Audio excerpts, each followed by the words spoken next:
Back in 1996, Independence Day exploded into cinemas with alien motherships, massive explosions, and Will Smith punching extraterrestrials in the face. But behind the scenes, this blockbuster was packed with odd decisions, bizarre production mishaps, and little-known trivia that make it even stranger than the movie itself. From fake titles to military cooperation gone wrong, today we're diving into weird facts about Independence Day that will make you see the film in a whole new light.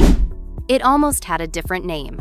Before becoming Independence Day, the movie was almost called Doomsday or Invasion, Earth. The title change came after the filmmakers realized the story's climax happened on July 4th, and they wanted a patriotic, marketing-friendly hook. But Fox didn't actually own the rights to the phrase Independence Day for a movie. The producers staged a defiant scene where Bill Pullman's President Whitmore delivers his famous speech, deliberately hammering the words Independence Day to help win over executives and secure the title. Turns out, that gamble paid off. The title alone helped cement the movie as a summer box office event. The White House explosion was miniature magic. That jaw-dropping shot of the White House blowing up wasn't CGI. It was a miniature model about 5 feet wide. Special effects artists built the model with intricate detail, right down to tiny curtains in the windows. They filmed the explosion using multiple high-speed cameras so they could slow it down for dramatic effect. The team actually used gasoline and explosives to get the perfect fiery bloom.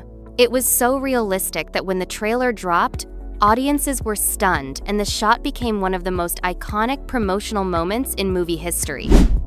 NASA refused to help. When the filmmakers approached NASA for technical advice on spacecraft design, the space agency declined. Why? Because the script involved hostile aliens attacking Earth, and NASA had a policy against cooperating on movies with negative depictions of extraterrestrials. Even stranger, they reportedly warned the crew not to include NASA logos in any scenes. The filmmakers took this as a challenge, building their alien tech entirely from imagination. Ironically, the movie's ships went on to influence real-world sci-fi designs for years afterward, proving that sometimes the best inspiration comes from creative freedom or polite government rejection.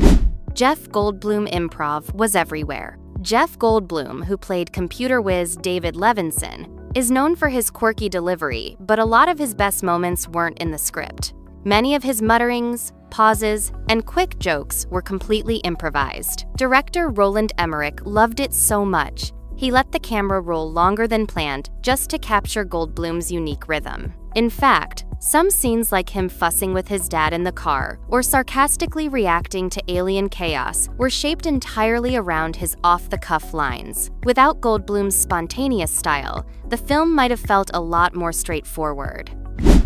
The city destruction was a fire hazard nightmare. Those scenes of New York, Los Angeles, and other cities getting obliterated were shot with elaborate miniatures, often 20 feet long and highly detailed. To get the explosions right, the effects crew layered real fire, smoke, and debris. But filming them indoors meant the set quickly filled with dangerous amounts of heat and smoke. Crew members had to wear masks and evacuate between takes just to breathe. The destruction was so intense. Insurance reps reportedly visited the set to make sure everything was legal.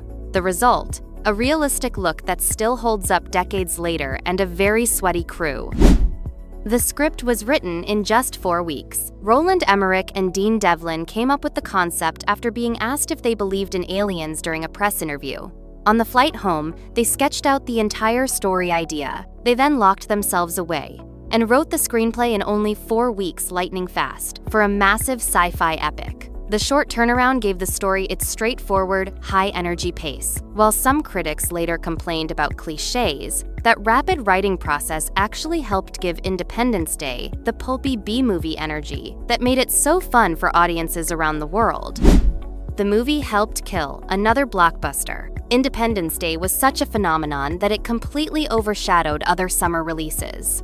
One victim was Mars Attacks, Tim Burton's quirky alien invasion comedy, which came out a few months later. Even though Mars Attacks had big stars and a big budget, audiences had just seen cities destroyed by aliens in a more serious, effects-heavy way, so Burton's movie felt like a parody of Independence Day. As a result, it bombed at the box office. It's one of those rare cases where one alien movie accidentally nuked another before it even got off the ground. Will Smith wasn't the first choice. Today, it's hard to imagine Independence Day without Will Smith's swagger and charisma.